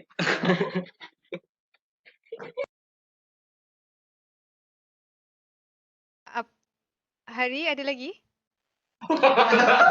Itu dari Hari, Bu. Patutlah dia silent. Apa dia? Sudah, Bu. Sudah, ada sorak ke? Ada sorak dari sana yang boleh kami Oh, belajar? ada teman-teman dari Hari, Bu. Oh, Terima itulah kasih. supporter tadi tu ya, tepuk tangan. Terima Bagus kasih ni. banyak. Tepuk-tepuk. Saya gembira dengar meriah tu. Oh, ramai. Itulah. Hari jangan lupa ya kalau nak teruskan dengan publication extended abstract untuk junior science communication, nanti saya akan berikan tarikh untuk submission insyaAllah first week of March. Hari? Okay, alright. Okay. Okay, Bu. Makasih, Bu. Terima kasih. Iya, sama. Aisyah Muhammad ada nak ucapkan apa-apa perasaan dapat menang the best overall project award? Saya bersyukur and berterima kasih. Itu saja. Terima kasih semua. Tahniah ya. Terima kasih, Fitri. Doktor. Sorry, Sari ada lagi Sari? Fitri Sari ada Ada, lagi? Bu. Ada. Ada. Macam mana ni? Ada kata-kata terakhir. Saya kasih kembali atas pengalaman dari penyelenggara IVUS ini sehingga saya mendapatkan pengalaman baru, teman baru, dan dosen-dosen atau pengarah dari IVUS ini sangat ramah sehingga sangat membantu dalam presentasi atau akan presentasi tadi. Sehingga saya berharap agar kita masih tetap menjaga silaturahmi ke depannya. Terima kasih, Bu. Ya, sama-sama insyaAllah. Panjang umur, murah rezeki insyaAllah. Alright, kita dah dengar dah semua komen dari semua. Jadi, terima kasih semua dan sekarang ni saya nak jemputlah semua dosen-dosen pusat pengajian biologi untuk buka kamera. Betul tak? Kita nak ambil gambar kan? Boleh. Dosen. Baik, Bu. Jom kita ambil gambar ramai-ramai. Kamera fotografer digital, virtual, AI. Macam biasa. KPP apa tu nak sikit? Sempat ke Pakai dapur tu. Pakai onde-onde. So boleh masuk CV jadi virtual cameraman. Boleh. Is a new job description tu. Ramai supporter sehari ni. Syazmi ada tak Syazmi? Syazmi ada tak dalam ni? Ni masuk je lah belakang Zaimi tu. Ya Allah tu dia. Sebab dia kata dia hang tadi PC tadi. Tengok yang baca doa tu. Alhamdulillah Ustaz. Zaimi ajaklah Syazmi tu Zaimi. Zaimi dengan Syazmi sekali macam sanding satu picture. Zaimi pun dia macam dia kat atas, saya kat bawah. Allah. Nak ajak anak masuk pun tak apa dah. Sekali je senang potret keluarga. Ajak je. Kak An mana Kak An? Kak Rashidah, Kak An mana? Mesti ada tu.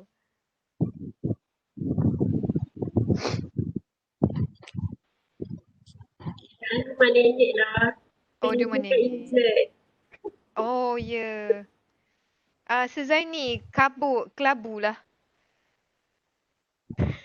Kelabu Kena beli ring tu. Kena beli ring yang kamera tu. Ring light. Mana lagi orang lain Siapa lagi lecturer bio ni? Tu Syazmi. Tu dia. Alah. Hang lah setiap kali buka kamera Webex. Wow. Mana? Kejap, lagi satu, ramai lagi yang tak isi kehadiran untuk isi jail IVUS ni. Student ramai yang tak isi lagi. So mungkin orang ingat yang ni untuk staff juga. Oh, nanti saya letakkan dekat grup FYP lah. Kak Iwana boleh? Mana Kak Iwana? Tak nampak Kak Iwana.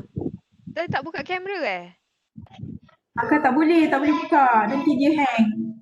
Alah.